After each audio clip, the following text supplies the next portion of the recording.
Ladies and gentlemen, boys and girls, children of all ages, welcome to Robert Sports Show. I'm your host, Robert. Alright, we are 50 days away from the Great American Race at 2026 Daytona 500. Obviously, still before the new year. We're going to have to wait a little longer on the format for next year. I know there's a bunch of things swirling around there. Everybody wants it now. It doesn't work that way. I understand the wait. But I also understand why people want it now, so we can dissect it, complain about it, bitch about it, love it, hate it, fuck it, whatever, change it, whatever we want to do, and as fans. And so hopefully by the first week of the year, I would bet that would give us about a month before the Clash, before they're gonna go over it. All right, but you know what? We are 50 days away, and one thing about car number 50, truck number 50. The 2000 NASCAR Craftsman Truck Series champion, the late Greg Biffle. That's why I picked the picture it in. I haven't done a lot of trucks on these countdowns, but once I kind of click, I start looking at these numbers. I'm like, oh yeah, and I go to the Truck Series. I'm like, oh yeah, I got to. So, in the Cup Series, 330 starts for the number 50. 11 top 5s, 41 top 10s, 5 poles. First race, July 10, 1949. Last race, March 30, 2025. 81 different drivers. Of those 330 starts, 166 is a Chevrolet, 67 Pontiac, 58 Dodge, 24 Ford, 23 Oldsmobile, 13 Buick, 9 Plymouth, 6 Toyota, 5 Mercury, and a Lincoln. Ricky Craven actually had the most starts, 36. Now, if you remember, on NASCAR's 50th anniversary, the 25 Budweiser for Hendrick Motorsports, Papa Joe Hendrick was the listed owner at the time. They changed it to number 50 for that season for the 50th anniversary of NASCAR. Ricky had 36 starts, 1 top 10, average finish 30.6. Jeff Bodine had 24 starts in the number 50. I think he drove for Joe Bessie then, if I remember correctly. But next year's off-season countdown will include owners as well. 4 top 5s, 10 top 10s, average finish 14.0. Greg Sachs, 24 starts, 2 top 10s, average finish 29.1. Bruce Hill, 19 starts, average finish 27.7. Wally Dallenbach Jr., 16 starts in the number 50, 3 top 10s, average finish 26.8. And Gober Sosby. God. Oh, Gober. I mean, it's not a good day until you talk about Gober. 12 starts, 1 top 5, 6 top 10s, average finish 18.9. On the Xfinity side for the car number 50, 214 starts, 2 top 5s, 10 top 10s. First race, February 13th, 1982. Last race, October 4th, 2025. 43 different drivers drove it. Leading by Danny Quinn Jr., 33 starts, 1 top 5, 5 top 10s, average finish 22.6. Mark Green, 30 starts, 1 top 10, average finish 27.5. TJ Bell, 27 starts, average finish 32.9.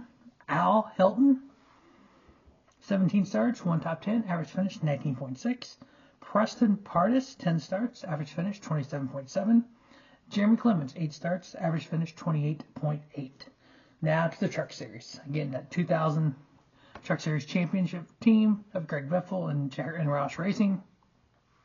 Altogether in the Truck Series at number 50, 361 starts among 47 different drivers. Only 2 drivers won 16 races, 63 top 5s, 110 top 10s. August 30th, 1996 was the first race, and the last race was November 16th, 2018. Now, John Wood actually leads the way for the most races with 87. He had 2 of those 16 wins, 14 top 5s, 41 top 10s, average finish 12.9. That was driving for Roush Racing as well. And then the late humanitarian Greg Biffle, 2-time NASCAR champion, 2000 in the Truck Series, 2002 in the Xfinity Series. Check out the champion profile I've done on Greg Biffle a few days ago in honor of remembering his passing in the 7 lives that we lost that day in that plane crash at Statesville. 75 starts in the number 50 in the Truck Series, 14 wins, 39 top 5s, 48 top 10s, average finish 9.4 in that championship. TJ Bell, 39 starts, 1 top 10, average finish 23.1. Travis Kvapil, 34 starts, 1 top 5, 1 top 10, Average finish 21.5. Todd Cleaver, 25 starts, 6 top 5s, 12 top 10s, average finish of 14.5. So we are a little more than halfway through the countdown. Getting down to the morning of the Daytona 500, which will be 0 and 00. We are at number 50. We started at 104. Definitely, if you've don't know any of the history of these car numbers, go back through and look at it.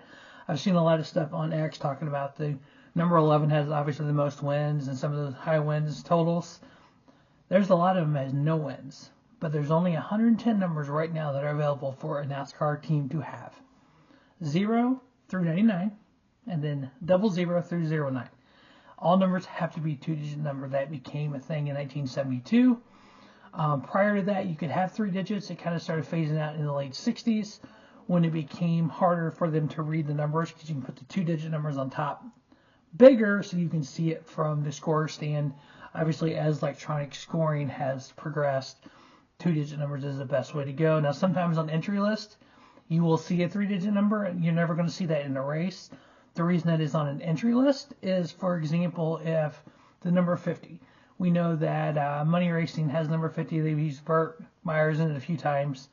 If another team wanted to use a number 50 for a certain race, they would do it on the entry list as 150, because 50 would belong to Money Racing, or Team Avant, whatever it's called now. And then the other team would use it, would be 150 on the entry list, but the car number in the race itself would only be 50. We've seen that a few times with some Xfinity numbers. Some teams, multiple teams will use the same number.